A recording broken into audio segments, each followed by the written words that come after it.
রুটি বা পরোটার সাথে জমে যাবে ডিমের এই দুর্দান্ত স্বাদের রেসিপিটা। তো আজ আমি বানাচ্ছি ডিমের মালাই মাখনি। তো এই এগ মালাই মাখনি বানানোর জন্য প্রথমে আমি এখানে একটা মশলা বানিয়ে নেব। তার জন্য আমি এখানে নিয়ে নিয়েছি বেশ খানিকটা শুকনো লঙ্কা, নিয়ে নিয়েছি 1 চামচের মতো গোটা জিরে, 1/2 চামচের মতো গোটা ধনে, এখানে 10-12টার মতন গোলমরিচ, আর নিয়ে নিয়েছি এখানে 1/2 জয়ত্রী, আর নিয়ে নিয়েছি 4টের মতন এলাচ, আর এখানে একটা টুকরো দারচিনি নিয়ে নিয়েছি। এরপর সব কিছুকে ভালো করে একটু রোস্ট করে নিতে হবে। তারপর যখন এই মশলার থেকে সুন্দর একটা গন্ধ আসবে তখন এই মশলাটাকে নামিয়ে নিয়ে তারপর মশলাটাকে গুঁড়ো করে নেব। এরপর আমি কড়াইয়ের মধ্যে দিয়ে দেবো তেল দিয়ে তারপরে তেলের মধ্যে অল্প একটুখানি লবণ দিয়ে এরপর আগে থেকে সেদ্ধ করা ডিম সেটাকে আমি দিয়ে দিয়েছি। এরপর ডিমটা দিয়ে ডিমটাকে ভালো করে একটুখানি ভেজে নেব। ডিমের গায়ে যখন হালকা ব্রাউন কালার হয়ে আসবে তখন আমি ডিমটাকে নামিয়ে নেব। ডিমটা নামিয়ে নিয়ে এরপর ওই তেলের মধ্যে দিয়ে দেবো 1/2 চামচের মতন একটুখানি ঘিটা দিয়ে তারপর আমি ওর মধ্যে দিয়ে দেবো পেঁয়াজ কুচি। তো এখানে আমি 1.5খানা পেঁয়াজ দিয়েছি, আর পেঁয়াজটাকে কিন্তু একদম ভালো করে কুচি করে নিতে হবে। এরপর পেঁয়াজটাকে ভালো মতন ভেজে নেব একটু ব্রাউন কালার আসা পর্যন্ত।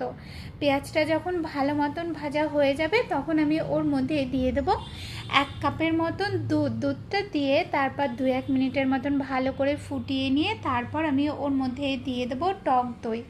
এখানে আমি 2 চামচের মতন টক দই দিয়েছি। টক দইটা দিয়ে একটু নাড়িয়ে চাড়িয়ে নিয়ে তারপর আমি ওর মধ্যে যেই মশলাটা আমি রেডি করে রেখেছিলাম সেই মশলাটার পুরো মশলাটাই দিয়ে দেবো। এরপর ভালো করে একটু নাড়িয়ে চাড়িয়ে কষাবো। তারপর মশলাটার থেকে যখন তেল বেরিয়ে আসবে তখন আমি ওর মধ্যে যে ভেজে রাখা ডিমগুলো ছিল সেই ডিমগুলোকে দিয়ে আবার নাড়িয়ে চাড়িয়ে নিতে হবে। আর এই সময় আমি ওর মধ্যে দিয়ে দেবো এখানে আমি 2 চামচের মতন একটু ক্রিম দিয়ে দিচ্ছি। ক্রিমটা দিয়ে তারপর ক্রিমটাকে ভালো করে একটু নাড়িয়ে চাড়িয়ে নেব।